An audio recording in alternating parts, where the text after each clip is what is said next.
This is the shoulder evaluation. History.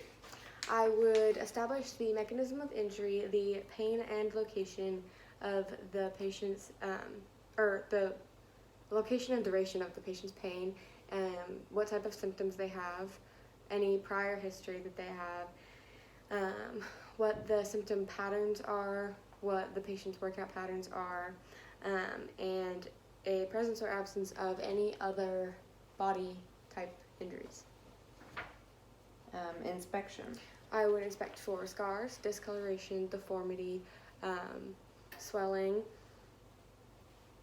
Sorry, gross. And then asymmetry, posterior or anterior, posture issues relating to the head and neck, and then compensatory movements. And I would inspect these bilaterally. Palpation.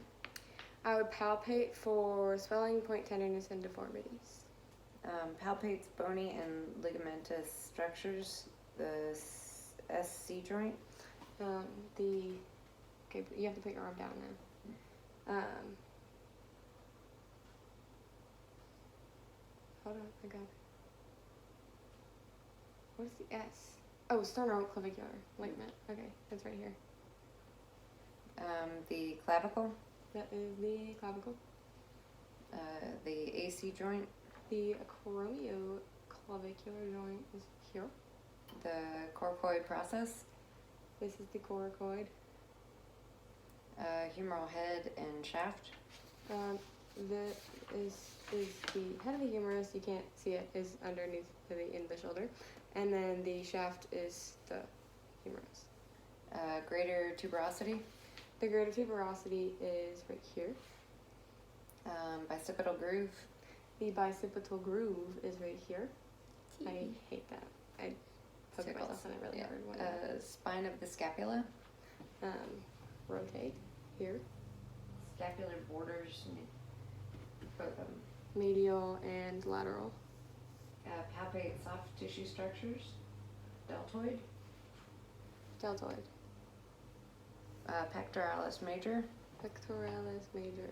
Supraspinatus muscle. Supraspinatus muscle. Rotator cuff tendons and subacromial bursa. Rotator cuff tendons. And subacromial bursa is just under the acromion. Infraspinatus and teres minor muscles. This is the infraspinatus and the teres minor muscles. Bicep and biceps tendon. Biceps. Biceps tendon. Triceps. Triceps. And axilla. Axilla. Trapezius. Trapezius. And then we go into ligamentous and capsular testing. Okay, so say the test. Piano key test. Okay, stand up straight, please, and move forward slightly so that we can see it super close. The piano key test is a test for instability of the AC joint, and it basically, so, okay, stop that. So you just push down like a piano key on it, on the distal end of the clavicle, and if it sinks, then that is a positive test. Load and shift test. This is the load. So the load and shift test is testing for anterior and posterior instability. So you grab here and you shift forward and backwards. Anterior apprehension test.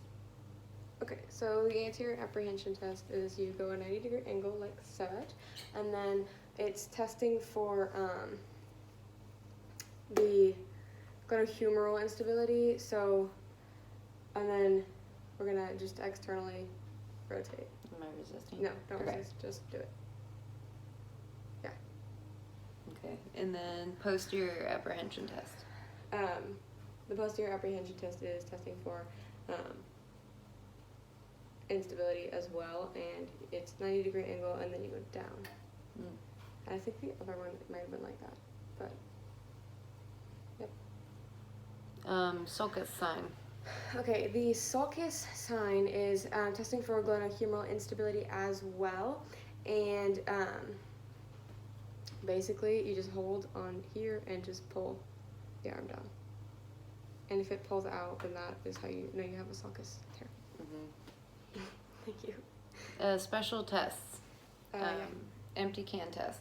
Okay, so the empty can test it's testing for supraspinatus tendon tears, and so you're gonna stick your arm out, just one, or I mean both. Technically, well, just do one, but and then you're just going to act like you're emptying a can.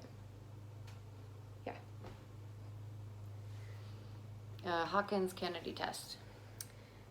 Isn't there one between them? Oh, Neer's test. Oh, no. Empty can No. test and then Neer's test. Yeah. Okay, so the Neer's test is impingement syndrome. So you are going to just raise your arms up in front of you, like straight up in front. Yep. And then Hawkins-Kennedy test. The Hawkins-Kennedy is supraspinatus tendon injury, tear, sprain. No. I'm just scooting you forward so that you can get a nice little good view. So this one you push like that. That's Hawkins-Kennedy.